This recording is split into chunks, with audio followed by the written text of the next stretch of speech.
Hey, what's up, everybody? This is your man, Black the Barber. A very special interview today with Steve Southall. How you doing, Steve? I'm good. I'm good. How you feeling? I'm feeling all right. Oh yeah. So I guess I'm going to start this interview by asking Steve, who are you? What do you do? Well, I am a dance choreographer, but I like to say I'm a trainer by heart. And what I mean by that is I like to inspire people. I like to motivate people, whether it's kids or adults. I love to drop gems and drop knowledge on people that'll last forever. Because I've been through a lot of things in life. So I like to call myself a trainer in all aspects, not just dance. Okay. But in regard to dance, when did you get started in dance? Oh wow.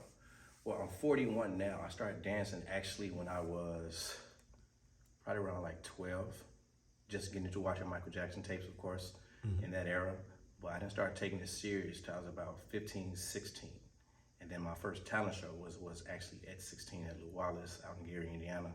And then it just went up from there. Went up freestyling. I've never taken a class before, still to this day. But that was my thing. That was my goal, just being a freestyle dancer. And that was it, 16 years old. Okay. Um, as far as dance, what are many of the opportunities that dancing has given you? The best opportunity people would think is jobs and stuff like that. Being on movies or being on video sets. And that's cool and fine and dandy, but it's actually, I can care less about that. The biggest opportunity is meeting people, all right? Because I'm a people person. So being able to meet different personalities, different states, different countries, it's a big world out there. And dance has allowed me to get out there and just meet so many different people and just learn. I'm not only teaching and training, I'm actually learning. So I get to take that aspect of their lives and adapt it to mine and then express myself through that. So I would definitely say meeting people. Okay, what's the weirdest thing that has happened to you being a dancer, or like maybe the weirdest place that you've been?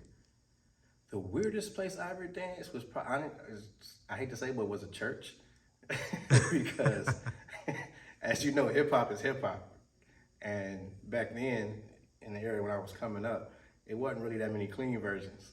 So we ended up playing the song in church that really wasn't clean, and looking at everybody's faces in the audience. It was probably one of my worst moments, but the show must go on. We still got some claps, but at the same time, it was a very, very bad decision at that time. Okay. I know off camera we talked about many of the things you've done in dance and some of the people that you've met. You mind disclosing that to the people that are watching? Ooh, everybody. So in my years of dancing, let me see. Of course, MJ, a lot of artists, Ashanti, Ja Rule, Usher, Missy Elliott.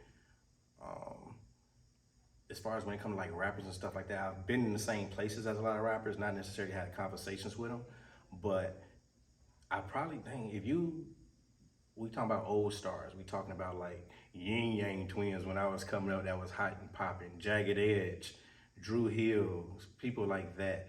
Wow. Don't know if today's world or the young dancers even know about those dancers, but Yeah. those were the artists that was coming up when I was coming up. So yeah, probably big names like that. But MJ was probably, of course, The most, biggest. yeah, Michael Jackson. And you both are from the hometown of Oh, Gary, yes, Indiana. Gary, Indiana, baby. Yeah, actually, my first audition, which was crazy, when they asked where was we from, I felt so proud because everybody else was saying California, this, New York, this and that, and I was the only one that said Gary.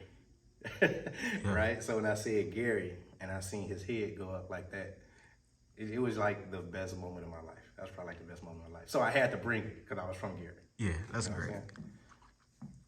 Well, I don't have any more questions for you, Steve.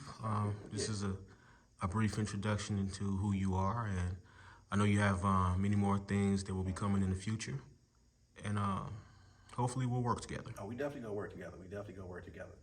If I can say anything else before this is over with, I always tell people, especially my students, it's it's really never about proving other people right. You know, it's about proving yourself right. When you work for others, or you get out here and you try to make people think this is about you, or make people feel this about you, you will always go wrong. All right, so you always gotta feel how you feel about yourself, as far as putting you first, putting your feelings first. Do that, adapt, and you'll go very, very, very far in life.